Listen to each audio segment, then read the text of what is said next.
In this video, we're going to go over some options for working with text inside of ROES. So normally when you're working with text, it'll be on a greeting card. So we have a holiday greeting card open here, and you can see down at the bottom there's a place for you to type in some custom text. So the first thing to know about working with text is that we're not setting the size of the font other than making a box. The font size is going to fill up the box, and it's going to vary based on how much text you type in.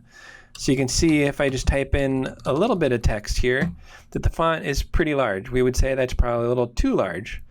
So if that's all you really wanted to have in there, what we would recommend is that you put a space, and now you can see the font has decreased in size. So normally we would think somebody's going to type in a little bit more than that, so we'll show you what that looks like. Normally we'd say it'd probably be something like the Reed family. Go to the next line, we'll say, and type in the year at the bottom. So that size of the font there is totally appropriate for this type of card, and we think that looks good.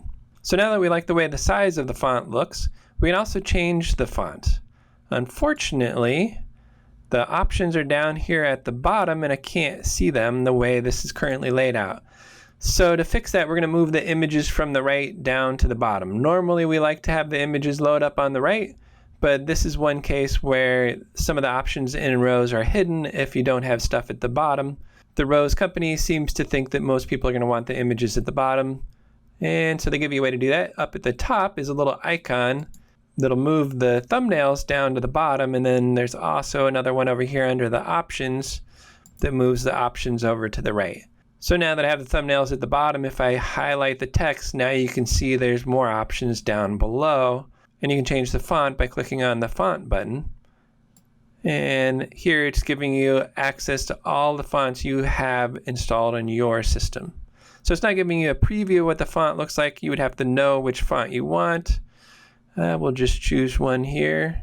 And we'll just go with MyRaid Pro Regular. Over here, you can also give it sort of a faux bold or italic or bold italics. Actually, I kind of like the bold italics. And once you click off, you can see that's what the font's going to be. And in addition to being able to change the font, you can also change the font color. Although we preset the font color based on the design of the card, you should be careful with this. You can either move the sliders around to change the color, or you can choose the sample checkbox, and then you can sample from a color in the picture if you want to try and match something that's in the picture. And I am just going to go back and sample white because I think that looks the best. White is 255 on all the colors. If you do choose to use the sample checkbox, make sure to uncheck it after you're done, or else it'll keep sampling as you click around. Another thing to keep in mind is that the options at the bottom of the text are going to stay on the last thing you chose, so I try to change it back to the text. So one last thing about working with text in ROES is that the text box that you type the text in can, in most cases, be changed to make it larger if you need more room to type in text. This is going to vary by which card you're using and how much space we gave originally. Some of the cards have a lot of extra room. You can see on this card that there is another inch or so worth of space over to the left that we did not include in the text box because we tried to keep it centered underneath the greeting. But if you need to have more names down there, on some cards it is possible to edit the size of the text box. Over on the top left, you can see there's some options. The second one down is the edit tool. And if you click on that, now when you roll over the text box, you'll see that you can make it larger. And so if I stretch it out to the side, I can also stretch it up. And then if in the very middle, there's a couple of blue dots. One of them is rotation. The bottom one is what you would highlight to move it around.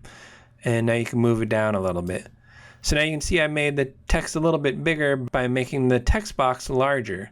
A couple things to be worried about when you do this are that most cards have a little bit of bleed around them. Certainly the double-sided cards all have bleed that's going to get cut off, and that is not shown in the card itself. So you don't want to have text go all the way to the edge. You would not want to increase the size of this all the way to the edge. You're not going to get that much in there. And then the other thing to keep in mind is you're just using your eyeball to center this. There's no easy way to know exactly when you have it centered. So be careful with it if you choose to use it. But it is something that could come in handy in a couple situations where you need to increase the amount of text you can use on a card.